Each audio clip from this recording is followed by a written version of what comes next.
Okay, good evening everybody. It's now 6:30, so I shall commence this development control meeting. First things first, a few housekeeping safety announcements. Fire evacuation procedures. There are no fire alarms scheduled this evening. Therefore, if the fire alarm sounds, please evacuate the building as soon as you can through the nearest available exit, which is situated behind you in the public gallery and one either side behind us at the table here. The fire exit, after you go through the fire exit, if you go down the stairs, we have a muster point in the War Memorial Park, so we'll meet there and make sure everyone's accounted for. Additionally, if anybody does require defibrillator assistance, I hope that won't be the case. We've got defib in the kitchen behind us that we can use. Webcast of meetings. This meeting is being webcast live on the internet. Therefore, when we get people speaking, I really would like you to use the microphones so that the voice records get captured. And if any of you got mobile phones, I'd appreciate it if you please switch them off or turn them to silent. So, Development Control Committee is a committee made up of councillors who are going to be deciding this application before us tonight on the basis of planning law. To my right are the councillors who will be acting in a non-political capacity tonight. We're guided by the National Planning Policy Framework and plans in local policy and local neighbourhood plans where applicable. To my immediate right is our legal counsel for tonight to make sure that everything is conducted legally. And to my left we have planning officers who will be introducing the item tonight and offering advice and answering questions that may be raised by committee members.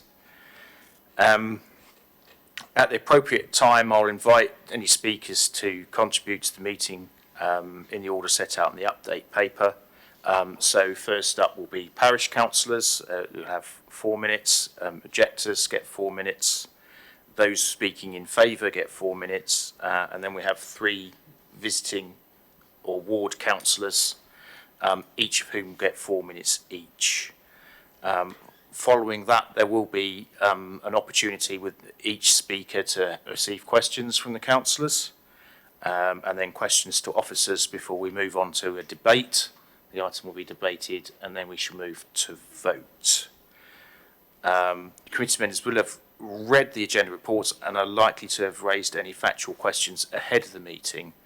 I'm not sure when exactly the meeting will finish tonight, but I would expect it would last about an hour and a half, certainly less than 2 hours for a single item. So I understand that planning can be emotive and ask that everyone remains polite and professional throughout this meeting. So without further ado, we shall proceed to item 1 on the agenda. Apologies for absence and substitutions. So Councillor Lee substituting for Councillor Freeman. And welcome Councillor Tuck. We saw you at the viewing as well. And I think we've got apologies recorded for Councillor Harold Sorrell and Councillor Court. And Councillor Miller. Okay. Next item up, do I have any declarations of interest? Councillor Durrant. Thank you, Chair. Yes.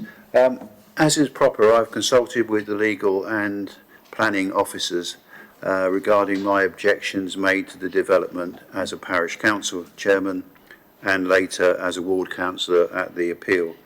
I now accept the inspector's decision that the site will be developed as per the outline permission and the conditions contained therein.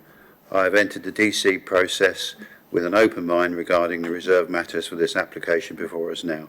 I therefore regard myself as not predetermined. Thank you very much for that, and we shall take due note of that, so you've got an open mind. And the principle of development is not up for discussion tonight. That's already been decided by the planning inspector. Thank you very much. Item number 3 on the agenda, any urgent matters? Not aware of any. Okay, move on. Minutes for the meeting held on 6th November Does anyone have any questions regarding the accuracy of the minutes? Okay. Do I have a mover for the minutes? Councillor Durrant. Councillor Phillimore, do you have it second? Okay. Those in favour of the minutes, please show. Okay. For those of us who are there, I think that's carried. Excellent. I shall sign those off after the meeting as a true record. So now, main business tonight. Planning application in front of us, land at Stocks Farm in Branley. If I could have the officer introduction, please. Thank you. Thank you, Chair. So this is a reserve matters application located at land adjacent to Stocks Farm, Bramley. This follows granting of outline planning permission by the Planning Inspectorate. Under the outline permission, planning permission was granted for the principle of residential development in addition to site access via the street. The outline permission looked at and gave permission to the delivery of 140 dwellings, a community building alongside associated infrastructure, which includes open space, a bowling green, a skate park, allotments and integrated suds and drainage system. At the outline stage, an illustrative master plan was reviewed, you can see on the visualiser. So this was considered as part of the appeal process. The plan details the location of the proposed built form and the layout. As you can see, this is primarily set in the two easternmost fields. So if you just go back to the illustrative. So it's the eastern side of the site, with the open space located to the south and west. It was considered that the reserve matter scheme presented to you today follows a very similar distribution of built form and open space. So the scheme being considered this evening is a reserve matters application, and the only matters for consideration are layout, scale, appearance and landscape of the proposed development. As stated before, the access has already been granted by the inspector. This reserve matter scheme in effect delivers two parcels of residential development located within the two easternmost fields. These parcels are connected via a central road which travels through the spine of the development. The dwellings are provided in a cul-de-sac arrangement with open space delivered around the periphery of the site. So if you get back to the next one. So this is the scheme we're considering tonight. The applicant has sought to address concerns raised by officers during the course of the application, including introducing a more organic and informal street pattern, updating elevations to add visual interest to the scheme, while also modifying the material palette. Further supporting and technical information was also supplied to resolve consultee concerns. With regard to updates, it should be noted that a committee site viewing was carried out on Friday the 29th of November. Other matters of update relate to conditions. So condition 1 has been updated to amend a couple of typographical errors to the drawing reference numbers. Conditions 5 and 13 have been removed from the recommendation as they have already been captured by the outline consent. The trigger points on conditions 18 and 17 have been amended to remove the pre-commencement element and replaced with above slab level. And condition 17 has also been adjusted and reworded to include plot numbers rather involving the whole development itself. Additionally, additional public comments were also received. However, these did not raise any new material planning considerations. And finally, please note that this reserve matter application is being recommended for permission, subject to the conditions set out in the committee report and those provided in the update, alongside the legal agreement and outline conditions secured by an inspector as part of the appeal decision. Thank you. Thank you very much. Now, lined up to speak for the Parish Council, Councillor Chris Flukes. Welcome to Development Control. If you'd like to approach, there's some seats on your right that have been set up.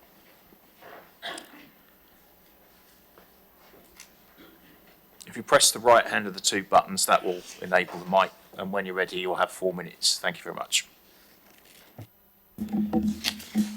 Yeah, good evening. I'm Chris Flukes. I'm the chair of the Bramley Parish Council Planning Committee. While Bramley Parish Council has to accept the decision of the planning inspector to grant outline permission for these 140 houses, we note his comments in paragraph 2 of the appeal decision. It states, While references were made to master plans and other details in the design and access statement, these have been treated as illustrative. I take this to mean that the development could be moved about 35 metres to the west while still complying with the decision.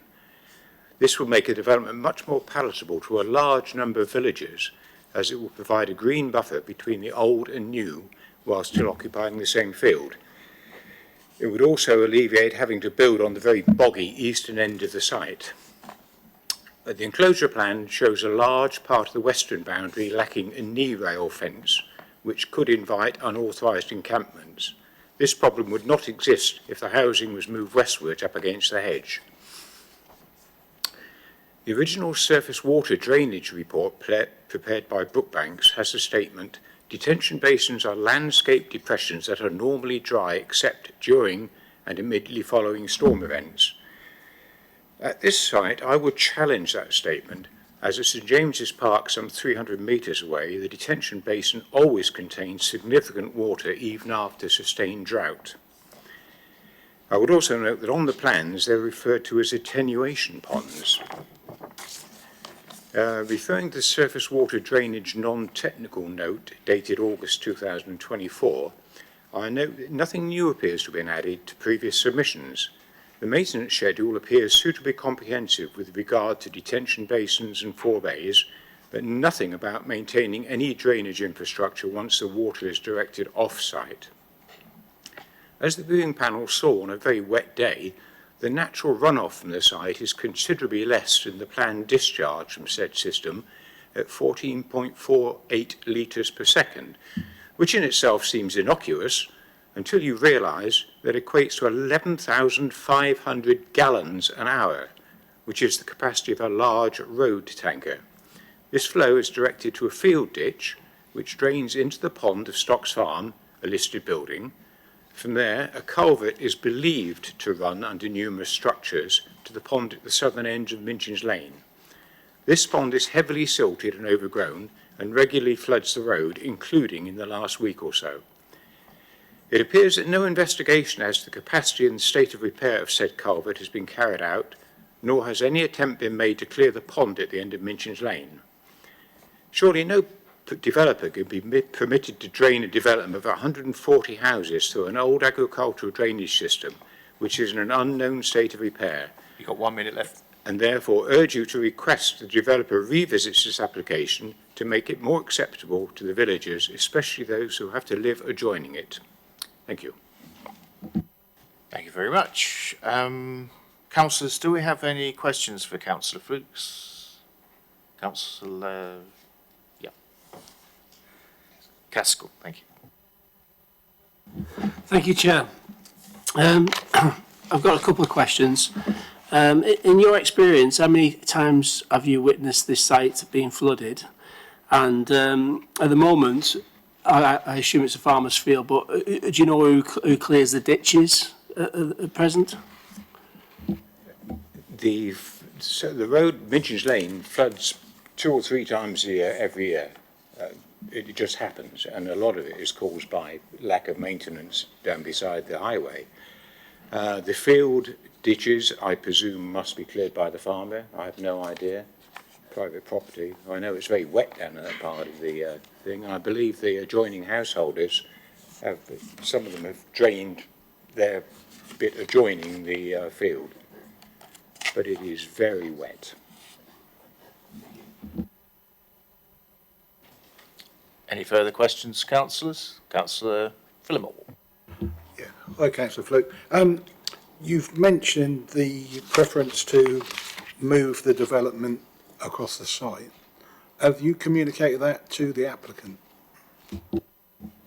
No, I'm afraid we haven't. We've had very little communication from the applicants, I'm afraid.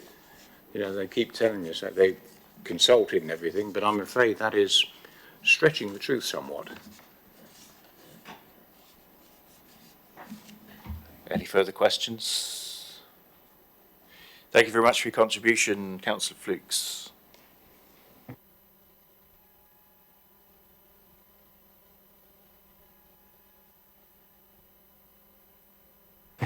Now, I have down here 2 people lined up to speak in objection. Gareth Herbert on behalf of Mr. Mark Khan and Mrs. Robertson, who I understand may not actually be speaking now.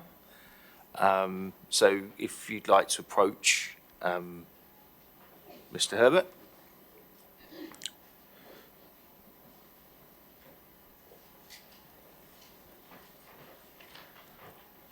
Welcome to Development Control. When you're seated, right-hand button activates the mic, and when you're ready, you'll have 4 minutes. Thank you.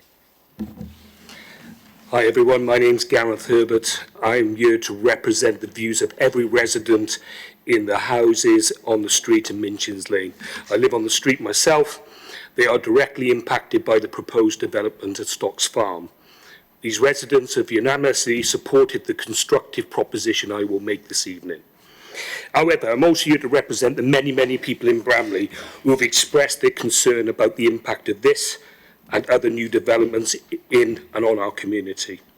We do not believe the planning is adequately addressing the infrastructure crisis facing Bramley right now. One example of very many highlights this issue. Our primary school, which my 2 daughters went to, is full and limited to 75 pupils per year. Even now, classes are held in makeshift porta cabins and there is no room to increase capacity. It is not sustainable to simply allow the building of more houses without funded plan to address the many infrastructure issues we now face, whether that be education, health, utility or roads. But tonight we want to specifically address a different failure of the current planning system. We all know that the outline planning permission went to an appeal that cost both sides time and money. As a direct consequence of this, Redgrove told us that they are now determined to avoid anything that could open the door to a further appeal. That is why they have resolutely stuck to the same basic layout that was presented at the outset, despite its obvious flaws and limitations. They've ignored all suggestions to improve the development, whether in layout or drainage. Unfortunately, the current reality is that the very short commercial interests of Redgrove are overriding the long-term interests of the Bramley community, who will live with this development for many decades to come. If allowed, this would be a dreadful failure of planning, and we hope the DCC will prevent this. But let me be clear, as residents most impacted by this, we're not a bunch of complaining NIMBYs trying to stop the development. We're also categorically not raising issues to lay the grounds for further appeal. We accept the outline planning appeal went in favour of the development and that the 140 houses will now be built. Our sole objective is to make this development the best it can be for everyone while we have the chance. That is in positive spirit that we have a constructive suggestion for the committee. The best way to improve this development is simply shift the houses about 35 metres to the west, creating a green space between them, the existing houses and the historic listed building. The green space would actually enhance the new development, we believe, as well as significantly reduce the impact on existing residents. It really is a win-win, which is a rare thing in planning. To unblock this improvement and to also allow Redgrove to manage their commercial risk, our proposal is that we would support the approval of planning permission. 1 minute left. Thank you. If they were a new planning condition added, Redgrove moved the houses to create the green space that we have referred to. This compromise would eliminate the appeal risk and that of Redgrove's fears. Such a proposal is within the authority of the DCC, who, under reserved matters, have the power to approve the layout, scale and landscape of the development. We hope that this constructive compromise proposal is one that the DCC will support. In our suggestion taken on board, we commit with helping Redgrove to make this development a flagship success. Thank you. Thank you very much. Councillors, any questions for Mr. Herbert? I see no hands raised. Thank you very much indeed for your contribution. Thank you. If you could switch the mic off, press the button again. That's great. Thanks.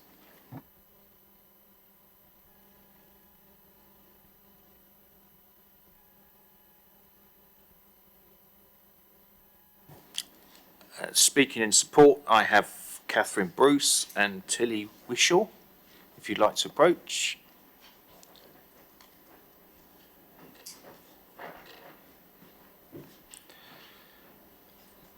Welcome to Development Control. When you're seated and ready, you'll have 4 minutes between you. Thank you. Could you do the mic, right-hand button, thank you. Wrong one. Good evening, members, and thank you for the opportunity to address the committee this evening. Thank you also to your officers for a thorough report and presentation supporting their recommendation to approve this reserved matters application. Thank you for attending the site visit on Friday, and we trust this provided a good opportunity to have your questions answered. My name is Catherine Bruce. I'm the planning agent for this application, and I'm speaking on behalf of the applicant, Redrow Homes. We have worked closely with officers since this application was submitted in November 2023. We have developed a high-quality proposal to deliver 140 new homes, including 56 affordable homes, that accords with the principles established under the Outline Planning Permission. Redrow is committed to the early delivery of these new homes, making an immediate contribution to the Council's 5-year housing land supply. The new homes will range in size from 1-bedroom to maisonettes to 5-bedroom family homes, providing choice for a wide range of future residents, and includes properties for social rent, shared ownership and first homes ownership. Policy-compliant levels of parking for residents and visitors will be provided, and roads have been designed to adoptable standards, including road width and surfacing. We've made a number of amendments to the design of the proposed homes to ensure they are appropriate to their context, will deliver a high-quality sense of place, and ensure an acceptable relationship with neighbouring heritage assets. All new homes will have air source heat pumps and electric vehicle charging points. We've also worked closely with officers and the lead local flood authority in relation to the drainage proposals, given the need to ensure the development delivers a betterment to greenfield surface water discharge rates. The site will benefit from a formal drainage system with attenuation measures and controlled discharge to the existing ditch via a chamber. The release of water from the chamber is controlled to existing flow rates, ensuring water is held in the basin if it exceeds the existing flow. This ensures that water levels in the ditch and further downstream will not exceed existing levels, and the flood risk as a result of the development will not be increased.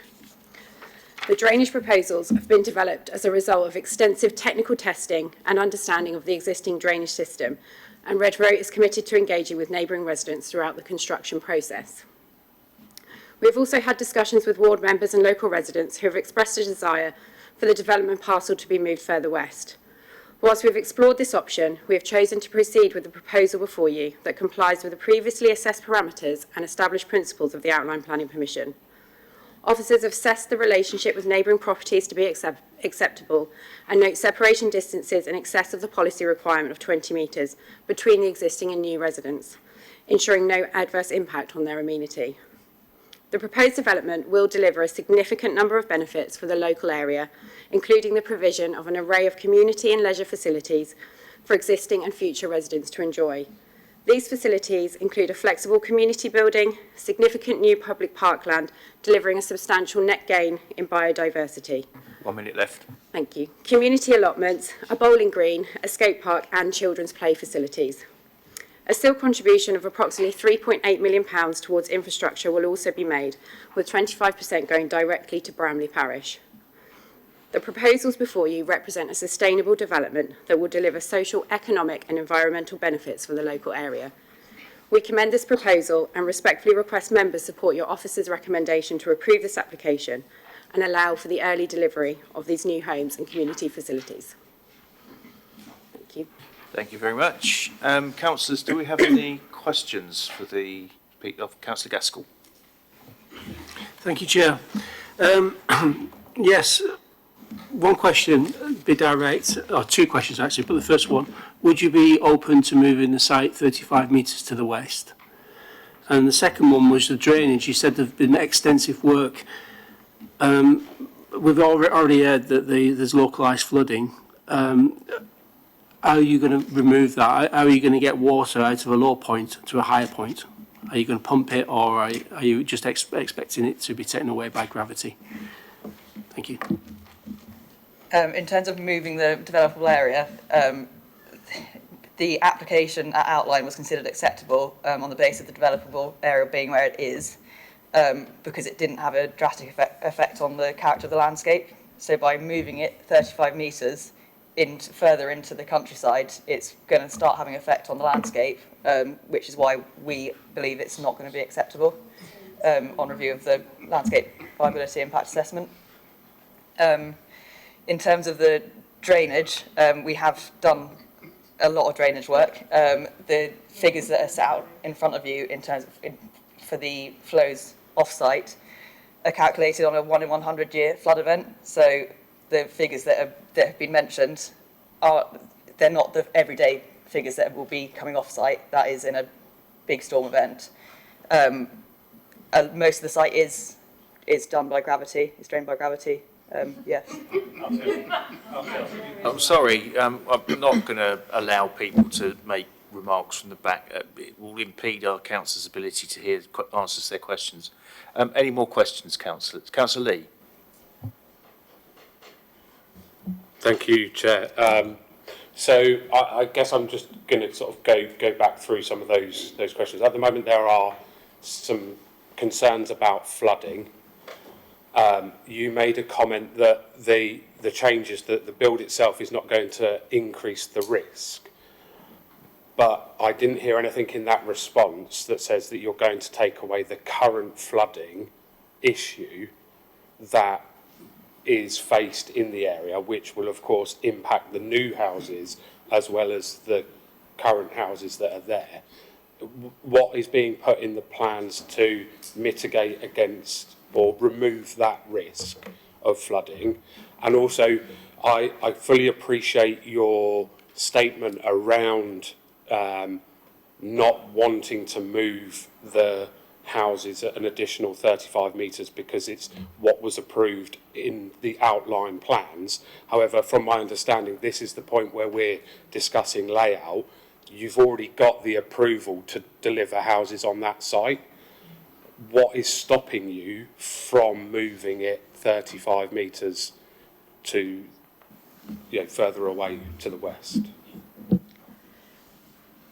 Just to take the first point on the drainage, essentially what we will be doing, and we can only control the runoff rates from our site, will be to, at the moment it's uncontrolled, so there is a surge when there is a storm event. We can control that through the chamber, the attenuation basins, which will hold the water, and the chamber then will release that at a much slower rate than what currently occurs.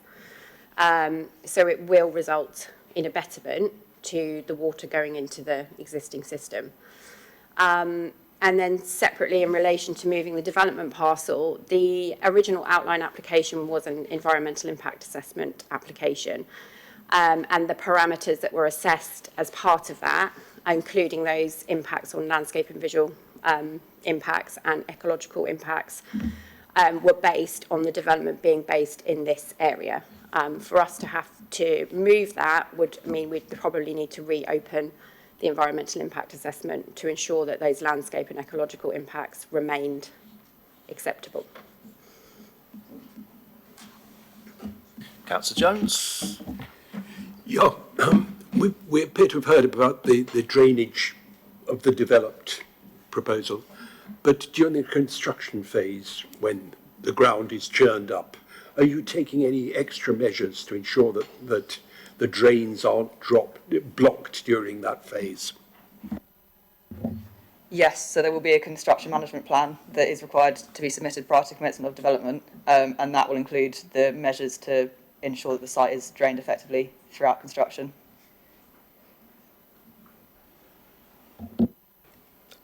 Councillor Phillimore. Hi. It's just this issue of what's acceptable, what's not acceptable, and do you agree that what's acceptable for yourselves and what's acceptable for the residents that are supporting this planning in principle would give you a lot more kudos if you accepted the fact that you could move it? Is there a question in there, Councillor Phillimore? Yeah.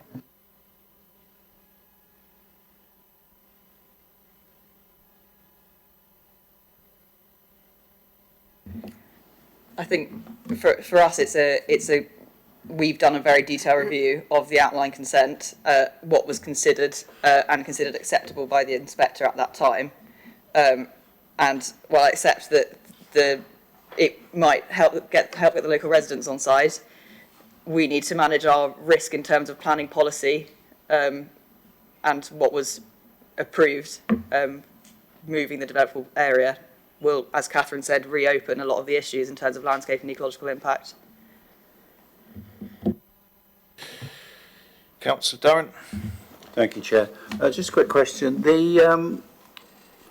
What's the reason for the change of layout, particularly along the western boundary, backing onto the existing homes, from the layout that was put to the appeal and the one you're now presenting now, where you now have a string of houses backing onto the existing houses with a, yes, there is a green gap, but it's not a big green gap. So I wonder what the reason was for moving that around.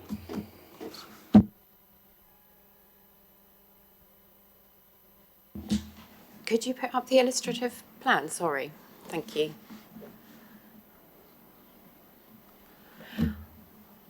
I mean, this was provided as an illustrative layout and wasn't designed by a house builder who was going to come along and deliver the scheme. So in terms of how the layout's changed, it's to take account of various things in terms of more of the detailed drainage, for example, the detailed landscaping, housing mix, and also to ensure that all the various requirements of your of Redrose house building was met as well.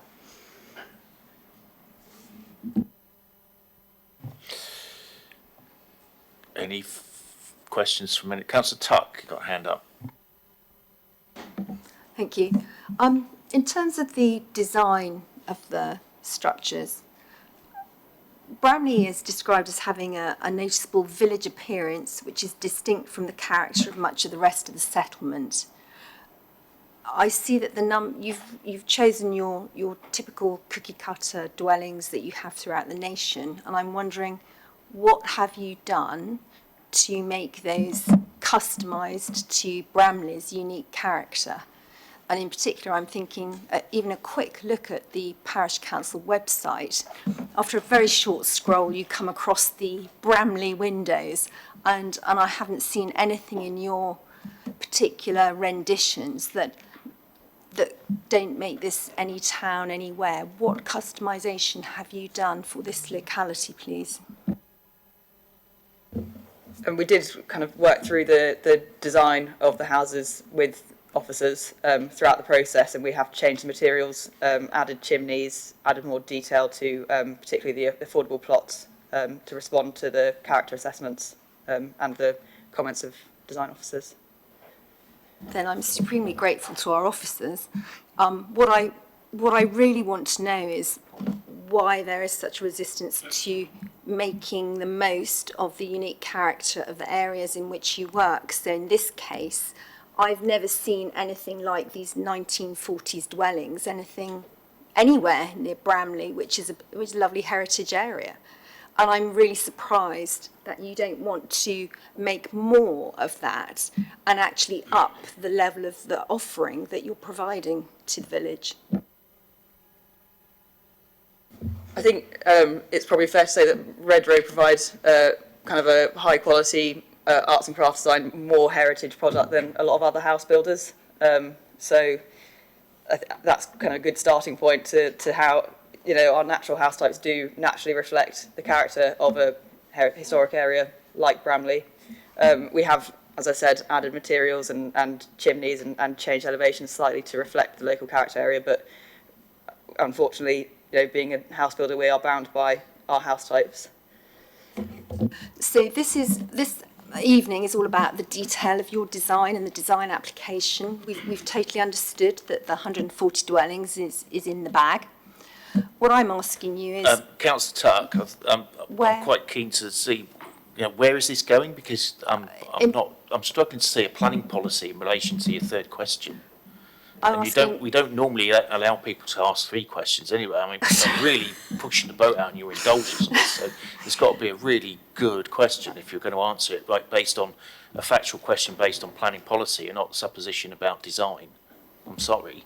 Okay, I would like to have seen Bramley windows incorporated into your design. Oh, we've already had that question. Okay. Have you got any other question? No, I didn't really get a satisfactory answer. It's not about cross-examination, it's about asking questions of facts. Any other councillor who's not asked a question got a question?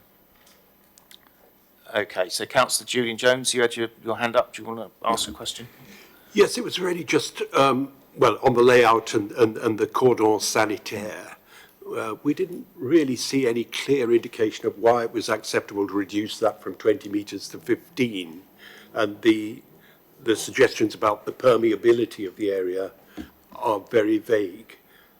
Can you give any more clarification on whether you have any evidence that that will be satisfactory, that reduction?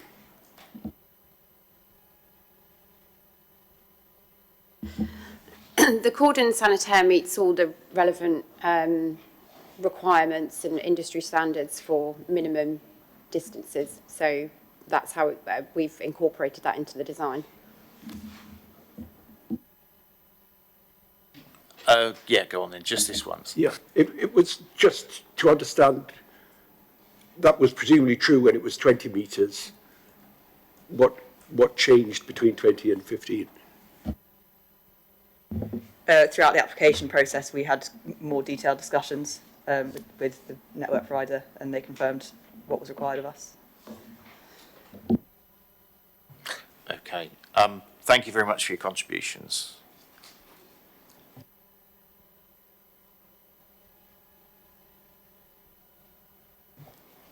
So I have 3 ward councillors down to speak.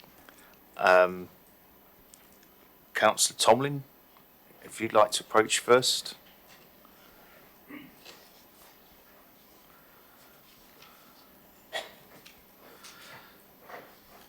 So welcome to DC. You probably know the drill by now, being an ex-committee member. Thank you, Chair. Yes, indeed. You'll have 4 minutes, by the way. Okay. Good evening, members. So some 12 months ago, Red Row planners and their agent engaged with local ward members, and the wishes of the residents were outlined to them.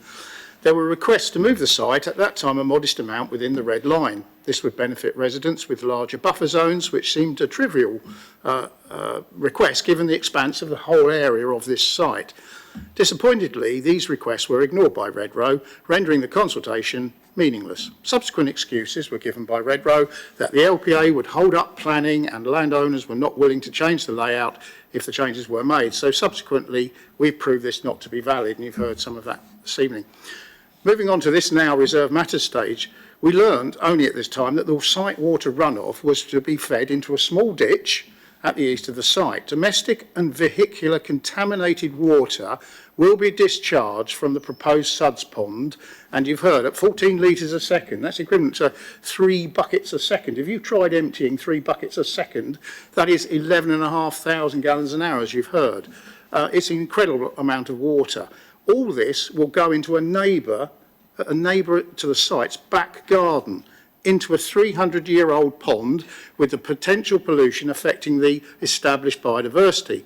This is outrageous presumption to pass all these suds runoff waters into a private back garden at the rate that they describe and the concentration that they describe. And of course it's a heritage asset and it's an ancient pond.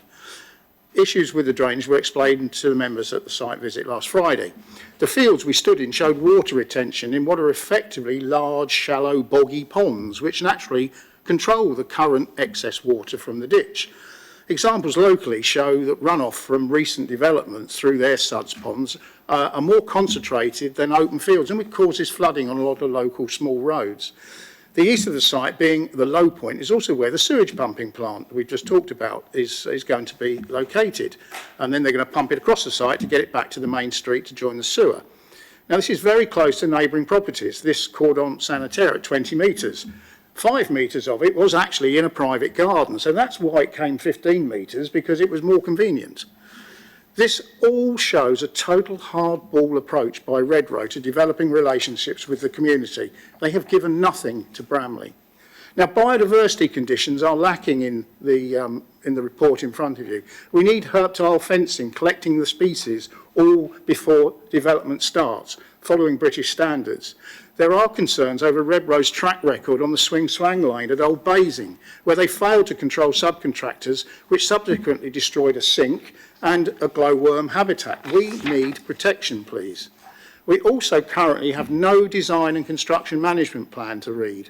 So I conclude that members have not enough information to make an informed choice at this stage with regards to the layout, drainage and biodiversity issues. 1 minute left. All could be addressed by allowing more space for engineered solutions, by moving the site, But regardless, the drainage solution proposed is currently completely outrageous. So I urge members to consider deferment for these issues to be addressed, and at the very least, relevant conditions be sought to protect Bramley residents. Thank you. Do you have any written statements for councillors that can't make it? I do. I have one from Councillor Oborne, and who cannot attend, and Councillor Chatburn endeavours to get here, but it doesn't look like. Okay, well, Councillor Oborne, I understand his wife's in hospital, is that right? Yes, he's got okay. a collector from hospital. So we'll take Councillor Oborne's statement first, and you have 4 minutes for that. Thanks. Okay. So, a principal concern is the water and sewage runoff that this site will generate onto an already seriously overloaded sewage network.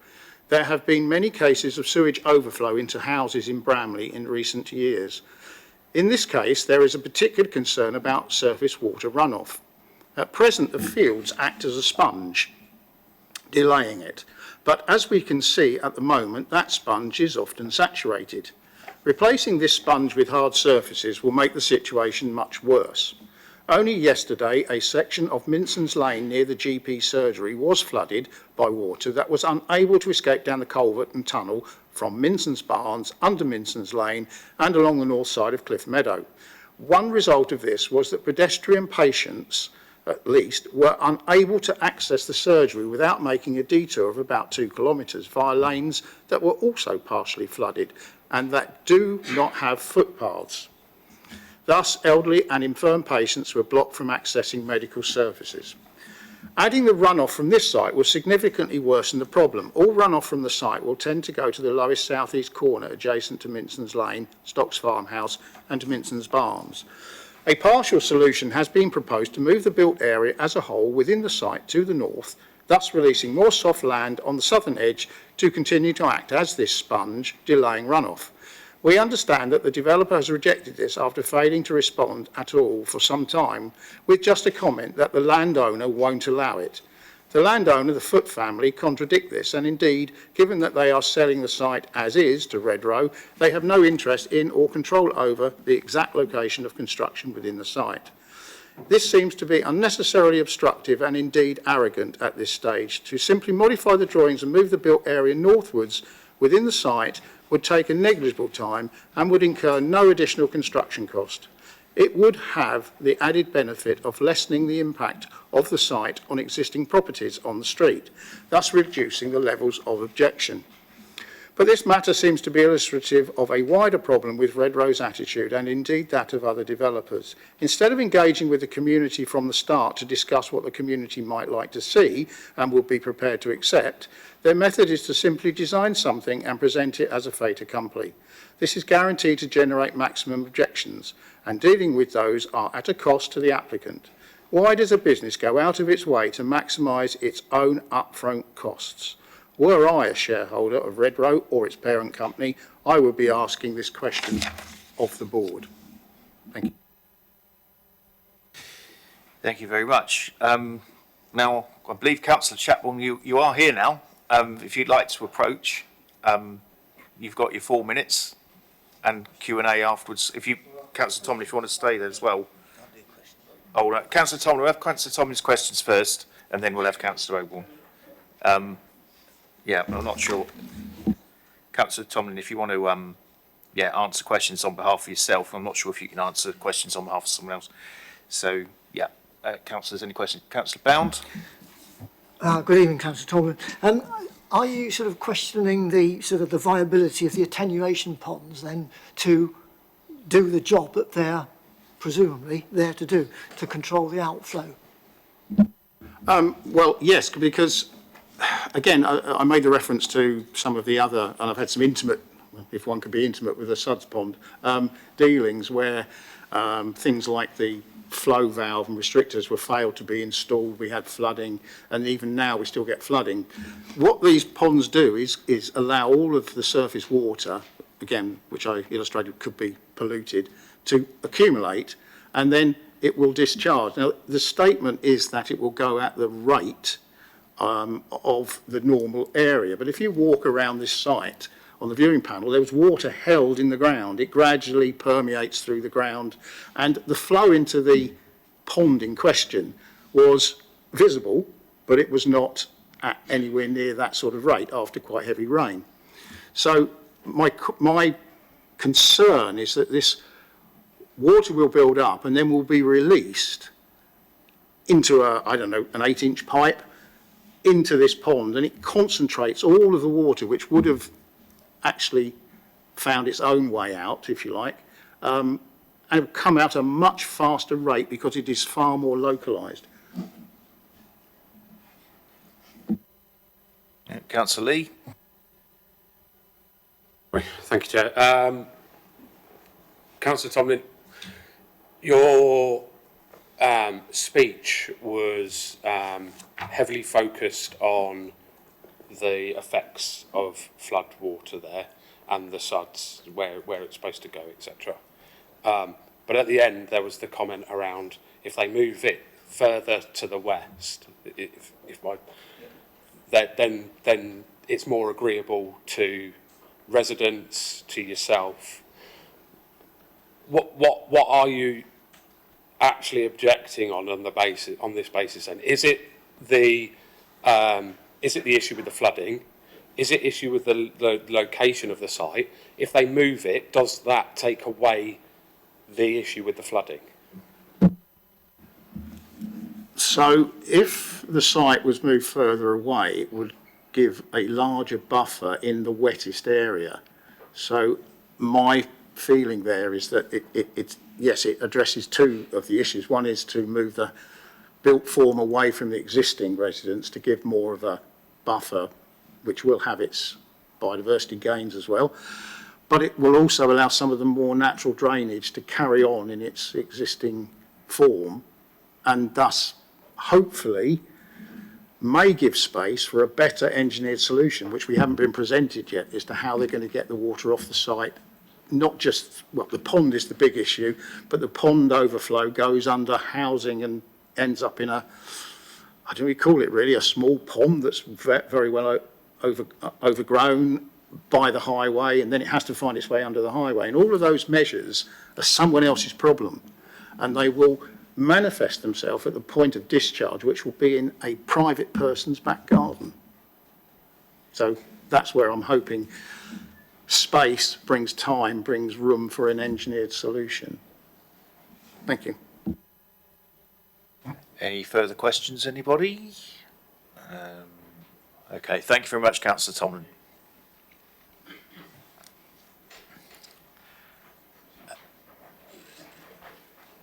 Okay, Councillor Chapman, welcome to Development Control.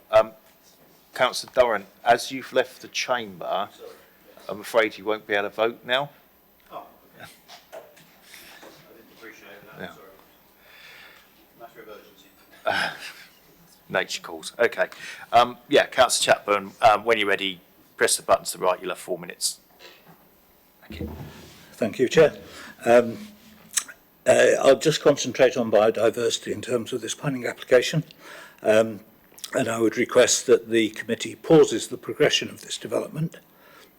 I have major concerns regarding the environmental impact it will have on the existing biodiversity during the construction phase. I'd like to concentrate on the construction phase. A specific CEMP for biodiversity should be designed and approved prior to work commencing to prevent these risks becoming realities. The site is particularly sensitive because of its close proximity to and shared biodiversity with Bramley Frith. This ancient woodland supports one of the most important populations of hazel dormice in the country, along with a host of other notable species, including ones protected by the Wildlife and Countryside Act. Examples include great-crested newts, common toads, grassnecks, water voles, and at least 8 bat species and brown hare. All of these species and many more are likely to use the fields, hedgerows and ditches, and in fact have been identified within the early studies for this development. I think the most important thing to emphasise, though, is that this area is presently, all this habitat, all of these acres, are actually occupied by wildlife. they're going to be occupied by human beings in houses, and that's fine. But there has to be the detailed design of moving that wildlife out of the existing area into new areas. So it would be tragic if the council didn't promote the use of a CEMP for biodiversity. It would be tragic, and it would likely lead to those sort of issues that you all know of and have read of or heard of or seen, where local developments have had problems, such as glowworm habitats and populations being decimated, destruction of ancient woodlands, destruction of veteran trees, destruction of bat habitats and populations, and because of lack of process, proper due process during the construction phase, the elimination of amphibian populations, reptile populations and migration routes. The plan, which doesn't exist at the moment, could well address that, and that's why I would ask for a hold to be put on this planning application until a CEMP is designed properly to address these matters. I'll just quickly run through the sort of things that would cover. Firstly, ecological risk assessment for each construction activity to be planned, identification of zones of influence of construction work, and the imposition of biodiversity protection zones before work commences. 1 minute left. Practical measures, both physical and agreed, are needed to avoid adverse environmental impacts during construction. These measures to extend to impacts on sites and priority habitats, as well as precautionary working methods for protecting species such as reptiles.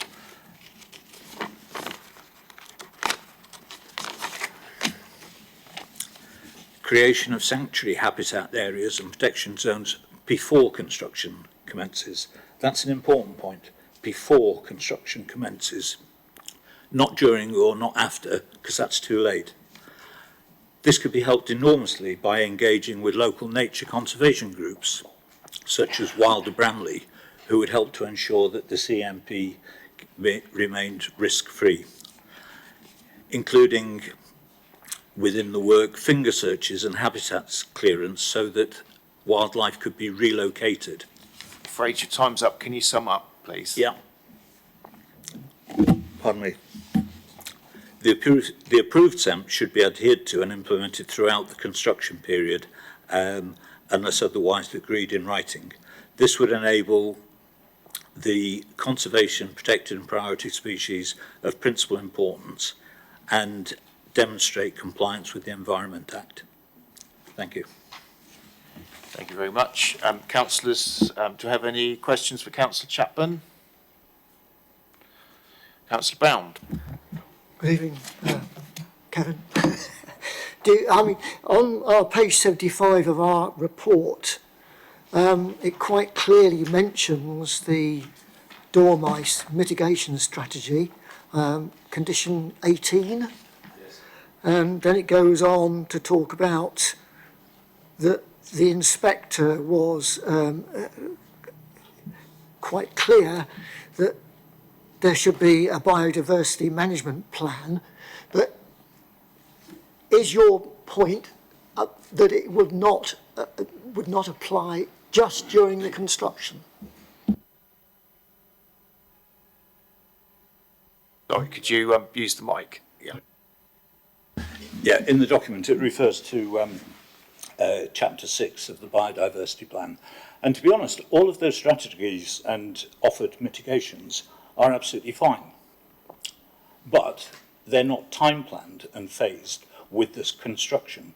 So you can do all you like with dormice or reptiles after the event. But if you started pulling out hedges, digging up the arable fields, you've already destroyed the habitat and whatever's living there. So you need to do all of that work before the construction phase starts. And that's what's missing. It could be put in place, but it's not there yet. It's not there now. And that's why I'd say I'm not trying to object to this planning application in principle. I'm objecting to it in terms of the detail, which would be a tragedy for biodiversity in the area. Okay, any further questions? Anybody? Yeah, thank you very much, Councillor Capman, for your contribution.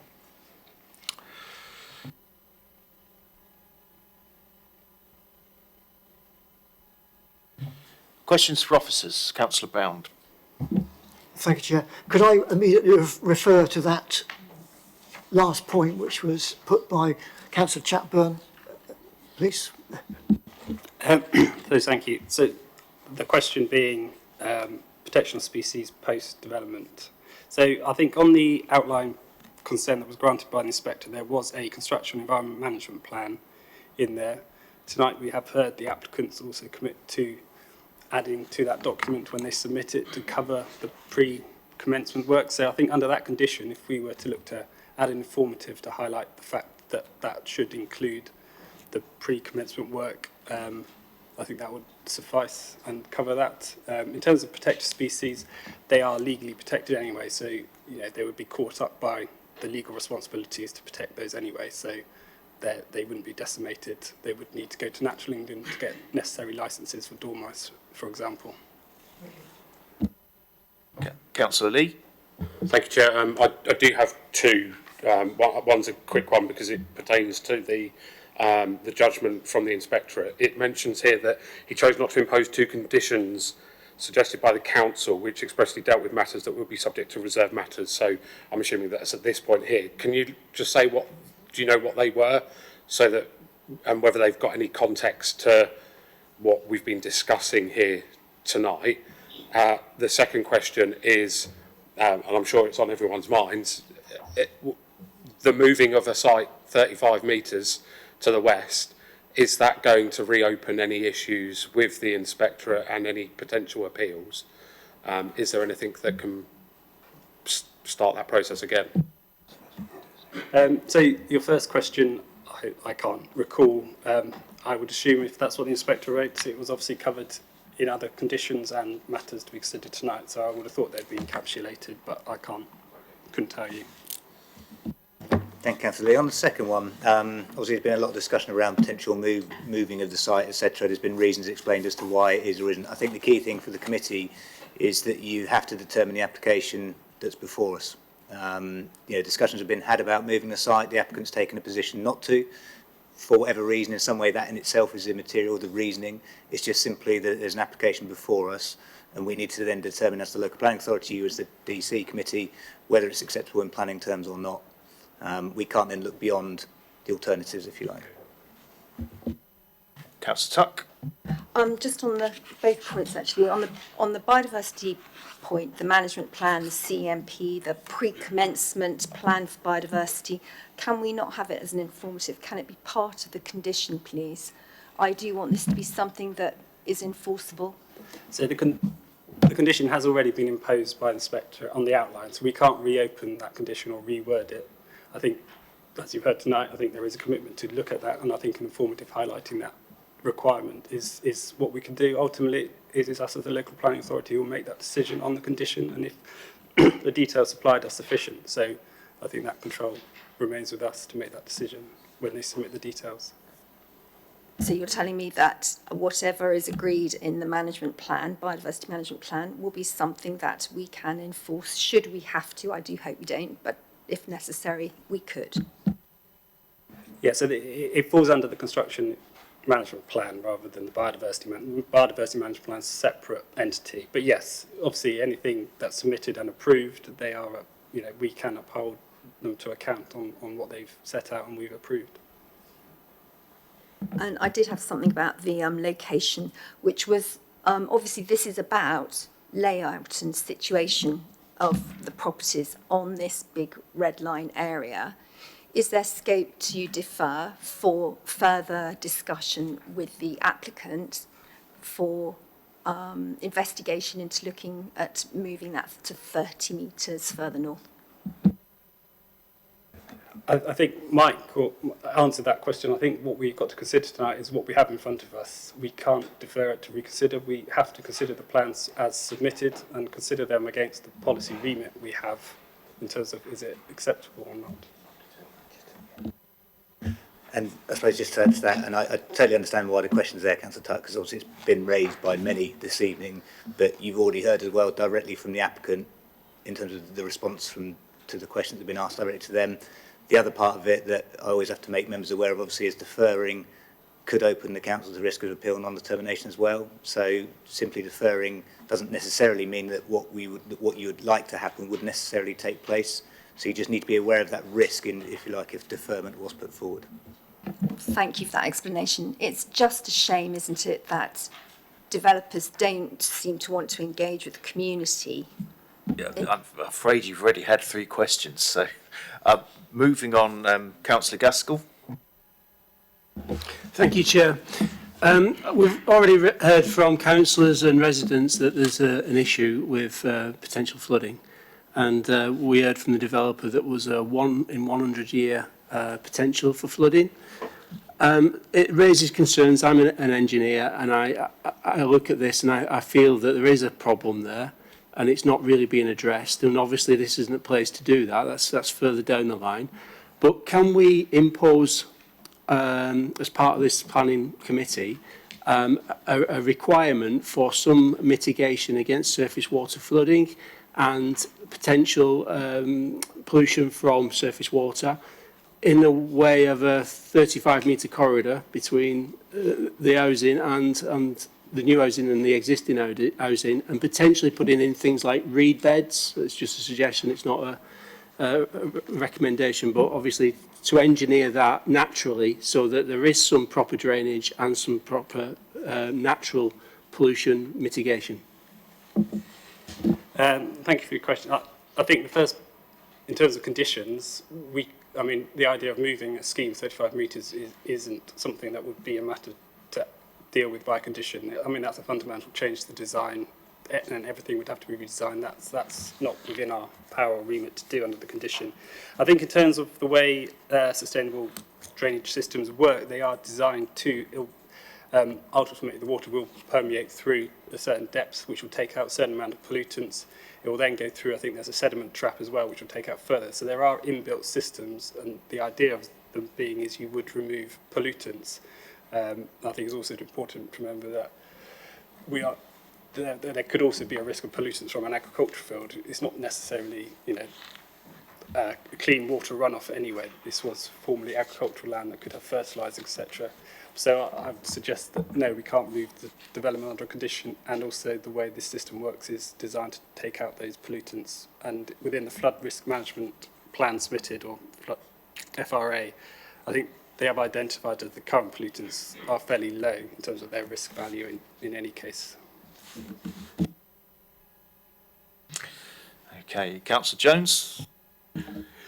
Yeah. Just a question on the drafting of the condition 17 we've got in our update paper. Are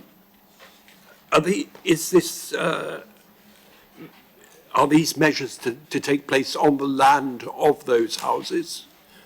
And is there a clear monitoring point where you would judge that it has met? Somewhere in the paper it actually talks about the level you must be below. It seems a little bit vague as to what these measures are.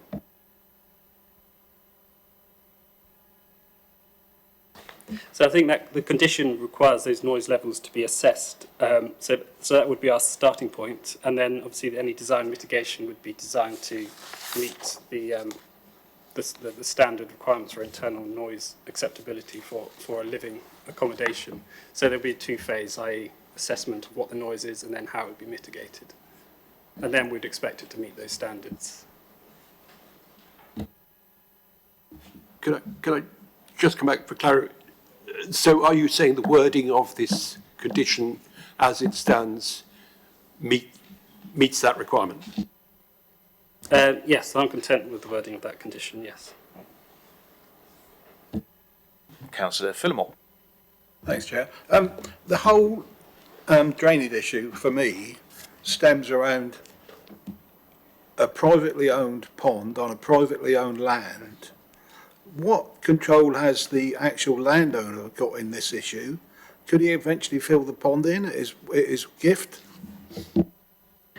No, the landowner has responsibility to maintain current water courses, so no, he couldn't fill it in. There is an obligation to keep those clear. Okay, Councillor Hussey. I'm looking for some help, Chair.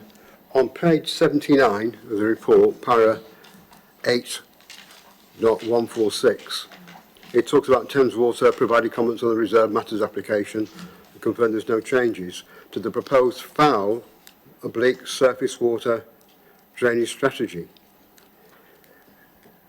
But it then says that they will continue to work with the parish council and the developer to resolve drainage issues.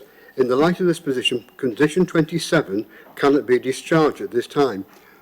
I want to know what condition 27 is. Was that in the original outline planning? Because there's no detail of it here for me to take into account, and drainage is obviously a key issue. Yeah, so condition 27 was imposed on the outline, and if you look at paragraph 8.145, the condition is set out for you.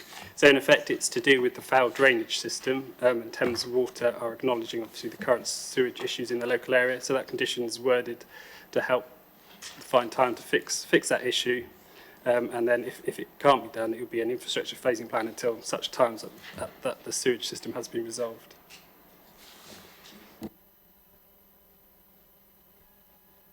Okay, I'm conscious now that we've had quite a few people ask questions already. Councillor Bound, you had your hand up. Thank you, Chair. 10.4, page 85. Furthermore, the appeal inspector concluded the effects on highway safety, flooding, sewerage, sustainable modes of transport, blah, blah, blah, would be acceptable. Does that mean that the inspector was accepting that there could be flooding associated with this site, but the mitigation put in place was sufficient to overcome the problem? So the outline was submitted with a FRA, so a flood risk assessment, which gave the principles of how the development would be dealt with from a surface water management point of view. The principles laid out are the same as those put forward under this one, i.e. waters would go into these attenuation basins and then exit the site in the same manner as we've heard tonight through Stocks Farm, and there's one further up in a culvert by the village hall. So yes, the inspector was accepting of the principles set forward, and obviously the reserve matters and the condition attached to that outline sought to clarify and firm up those details, require the detailed modelling which you wouldn't have necessarily got outlined. So yes, the inspector was content with the principle of the drainage strategy. Okay, Councillor Gaskell. Thank you, Chair. It's just a question for clarification. You mentioned landowners are responsible for current watercourses, but is this not a new watercourse which you're creating and putting into a watercourse which has been designed over years to mitigate against localised flooding in the current situation, but not this? I wouldn't suggest it was a new watercourse. I mean, we've got the existing land which naturally drains. The idea of the system is to take account of the existing drainage and feed into it. So that's the intention of the design. The basins are designed to acknowledge, obviously, with hard standing, you might get a change in the way the water system works. So the idea is they would hold that water back and then released at an acceptable rate, i.e. a betterment to what we get off already. So you wouldn't get there wouldn't be a worse situation. So I wouldn't say there was a change. There's a change, but it's not. I wouldn't say a formation of a new one. A substantive question. So there's a scheme to hold back water. We haven't seen that, and I'm just curious how we would get to see that, because it is an issue, and obviously we as councillors represent the people, and we've got to know that this isn't going to flood. We've already determined it's going to flood once every 100 years. Is that acceptable? I mean, we're putting a more hard-standing surface down. It's going to probably increase that flooding risk. So we need to determine whether we're happy with what they've put in place. So the scheme the whole backwater are these attenuation ponds in effect, if you want to take that as you will. They are designed to take the 1 in 100 plus a 40% increase due to climate change. So the idea is they are designed for future proofing. I think that scheme has been presented in this application. I'm sorry, I forgot the other half of your question. Oh yeah, and I think as case officers and the council, we've had detailed discussions with the League Local Flood Authority, our technical experts on this matter. We've had consultation responses. I have followed it up more recently with those concerns about the 11,000 gallons, I think it was, and sent that to our consultee there and asked them if this was an issue. She came back and happily confirmed that she was content with the values presented and it would result in a betterment than the existing. And those flows obviously presented are the worst case scenarios, and the work's all been based on industry standards and flow modelling rates. So they're very content with the information. Okay, I'm keen to, everybody's had an opportunity to ask a question now. Councillor Tutt, do you have your hand up? You can have one question. Thank you. I just wanted to follow up on page 79, previous councillor's point about Thames Water and the inspector's Grampian clause, point 2, where basically there's the possibility of temporary measures. Is there anything we can do that says we don't want temporary measures, we want the permanent solution? I'm just asking for a technical question, as in, is there anything we can do that means we don't end up with Thames Water in its dicey situation, providing a temporary tanker arrangement forever? I think the condition applied is what the inspector considered fit for purpose. I don't think there was anything we could do from that perspective. The idea is, I think that Thames Water presented a commitment and acknowledgement there was an issue in Bramley. So with best intentions, that is, the resolution is to fix the system, and these temporary measures would be temporary. And that's where we are with that condition. That's decided for us by the inspector. Councillor Hussey, do you have another question? Back to drainage, Chair. In view of the comments in the report by Hampshire County Council, the lead local authority, having no technical objection to the proposed surface water strategy to the site, and in view of the, in the report on page 79, the submitted surface water and drainage details for development are considered acceptable to the planning inspector. Is it the view of the officers that the drainage issues that we've been talking to tonight about tonight could be considered as grounds for objection, or have they already been ruled out, in your opinion, by the planning inspector? I think that there wouldn't be grounds for a refusal on those. I think the inspector considered the principles set forward, which are the same under the reserved matters, and found those acceptable and conditioned those details. We have our technical consultees at the League Local Flood Authority, which we've consulted and come back with no objections. We followed that up again to double check. I sent them a couple of emails on this basis to get confirmation, and they are more than comfortable with what's been presented. So I'm content as the officer that the flooding design is acceptable.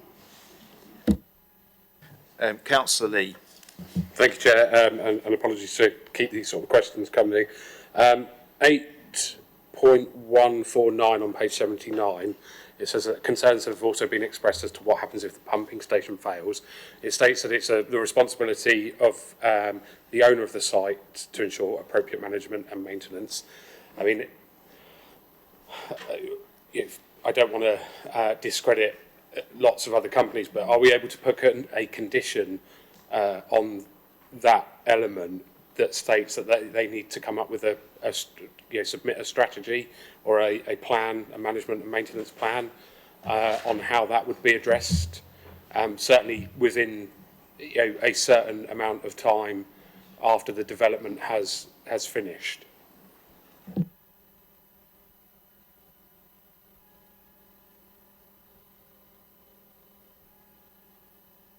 Thank you, Councillor Lee. So I think in essence, we understand there'd be a management company involved in this particular site, so that'd be one potential angle.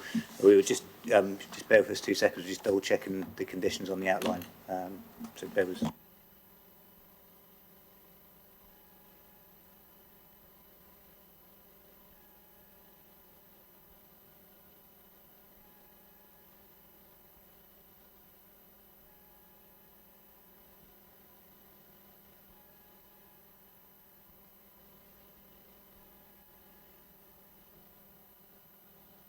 So effectively, there wasn't a condition, so I was just checking there was a condition related to surface water management, but in terms of the FOW, the actual pumping station, that would be a matter for the owner long term, in the same way as any other development would be in that situation.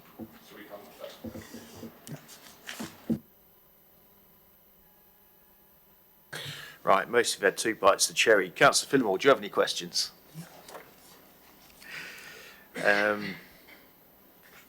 Councillor Jones, do you have any more questions? No, thank you. Okay. I had 2. I think they may have been answered already. So, for the avoidance of doubt, deferment is not really an option tonight because that risks us being penalised for non-determination. I mean, committee can always defer. I think it's just being aware of the risk of that if it's open to the applicant to appeal non-determination in the meantime. The other part of deferral is that you'd have to be really clear as to what harm you're trying to deal with, if you like, to cause a deferment in the first place. Okay. And my second one, I think, may have been answered already in terms of the floods, which is like 11,500 gallons an hour capacity, which is like, I think in very old terms here, 2 tenders on the back of the Flying Scotsman would hold that sort of water, and it takes it up to Edinburgh without having to refill for water. It takes it 6 hours to go up there. That's coming out every hour. But the expert opinions in the papers and otherwise are happy that with the attenuation ponds, that flow is actually better than what's already there. There'll be a bigger flow that it would be there in the greenfield conditions. Am I right in inferring that?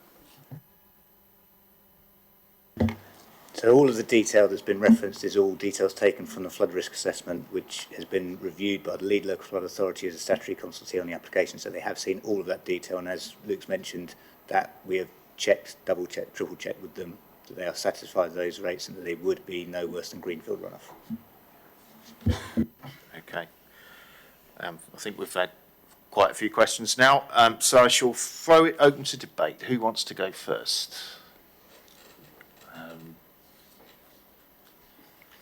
Councillor Gaskell. Thanks, Chair. We've raised concerns about flood, surface water problems and potential pollution. It's very difficult because there is an answer to it. There is the residents want a corridor there, a green corridor. We could make that into a flood area, or the developers could make it into a flood area. It would be nice for them to consider that as part of this application should it go through, and I think that's it really. I can see that there's an issue there, everyone can see there's an issue there, so it just needs to be addressed. I don't want to be here in 10 years saying, I told you so, when people have got flooded homes. So it's just something I'd like to put forward here. Okay, does anyone else want to speak? Councillor Bound. Well, there we go. I've read the report, I've listened to what everybody else has said tonight. Basically, I can't really see any reason that we could turn this application down. That's my personal opinion. I don't know what other people feel. The flooding, which has been spoken about extensively in the evening, I think has been covered off. And I don't think we have got any reason to refuse it on that basis. It seems to me that the inspector accepted that there would be a flood risk, but it was acceptable in him granting the outline application. I hear this point about moving the site 35 metres to the west or whatever. I mean, that doesn't mean to say that if there is flooding, doing that is ever going to overcome any problem that might arise. And we've got a planning application in front of us that doesn't talk about the site being moved 35 metres. So, in spite of what the people have said, as long as the biodiversity informative is put in, I'm prepared to move approval. Okay, thank you for that. Councillor Hussey? Well, reluctantly,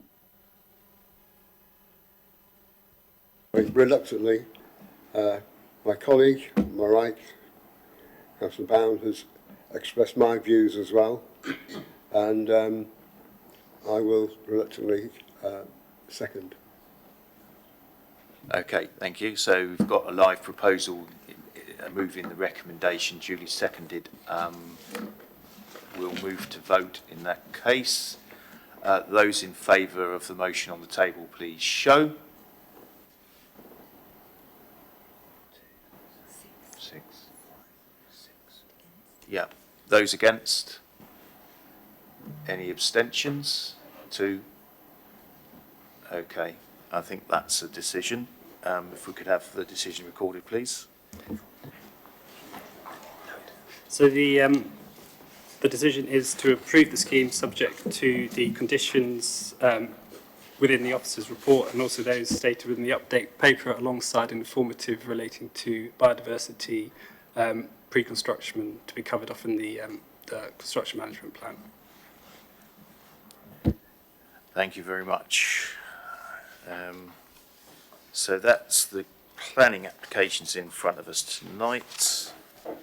So we have one final agenda item, which is the appeals report.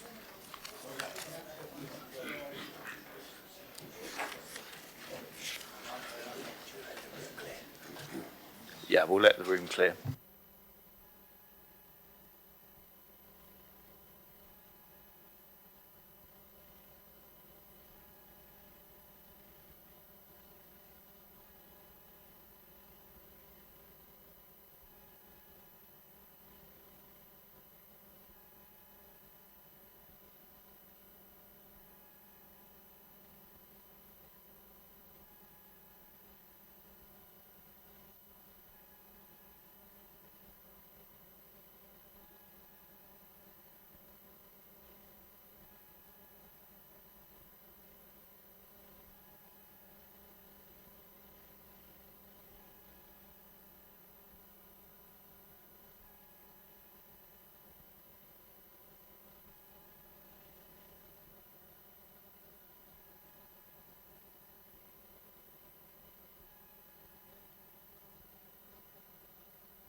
Okay, agenda item 6, quarterly planning appeals report.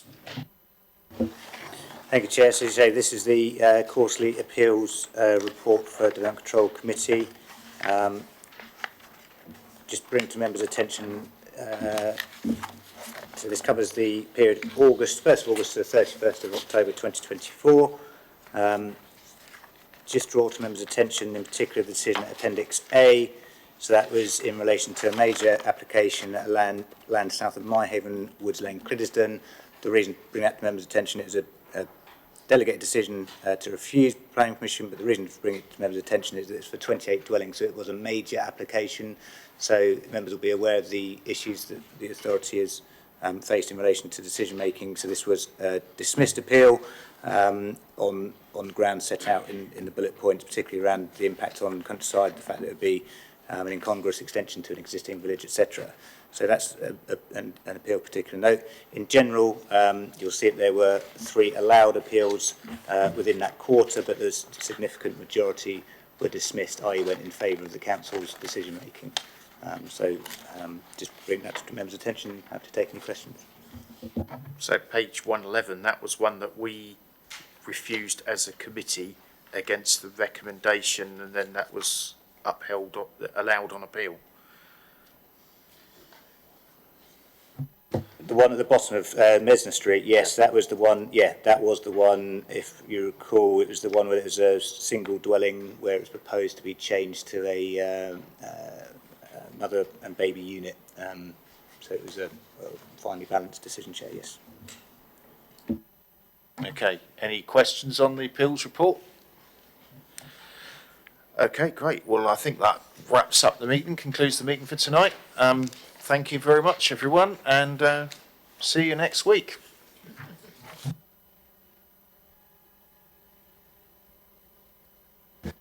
And well done, Chair.